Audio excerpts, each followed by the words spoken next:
આવ્યા છો? રજૂઆત માટે સાહેબ એમ છે કે અમારા મગફળીનો પાક નિષ્ફળ થયો હતો, એના માટે સરકારશ્રી રજૂઆત કરી બરાબર કે તમને વળતર મળશે.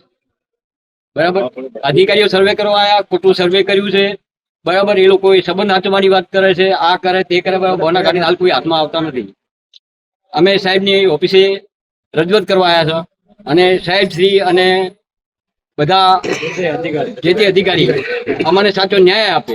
અમારી રજૂઆત એના માટે છે સાહેબ કે ગ્રામ સેવકને અમે પૂછ્યું કે તમે ભાઈ 2 કલાકમાં 300 ખેડૂતનું સર્વે કઈ રીતને પૂરું કર્યું તમે, બરોબર? તો ગ્રામ સેવકનું કહે કે મારે તલાટી અને મારી જવાબદારી હતી, પણ મારા 7 ગામો મને હોપેલા હતા, એમાં મારાથી પહોંચી વળાયું નથી, તો તે સર્વે અધૂરું મૂકીને જતો રહ્યો ગ્રામ સેવક.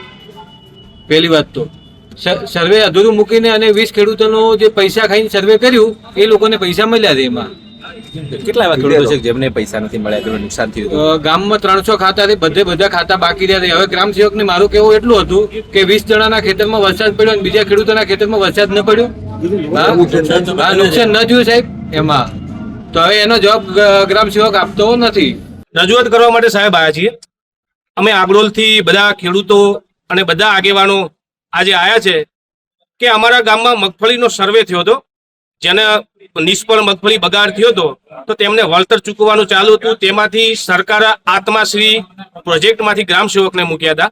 એ ગ્રામ સેવકે અમારા ગામમાં 2 કલાકમાં સર્વે પૂરો કરી દીધો અને ગોલમાલ કર્યું હોય, ગમે તે કર્યું હોય. 300 જણા ખેડૂત છે, એમાં 30 જણાને 40,000 રૂપિયા આપ્યા છે અને બીજા બધા ખેડૂતો બાકી છે. તો એમની સરકારશ્રીને નમ્ર વિનંતી કે આનું નિરાકરણ અને આનું ઝડપથી અમને સોલ્વ થાય કે શું એરંડા ઉભા હતા તો બી એમને મળ્યા છે, બીજું વાવેતર હતું તો બી મળ્યા છે. તો સરકારશ્રીને નમ્ર વિનંતી કે સાચા મગફળી વાવેતર વાળા માણસો આનાથી બાકી ના રહે, એવી મારી નમ્ર વિનંતી છે.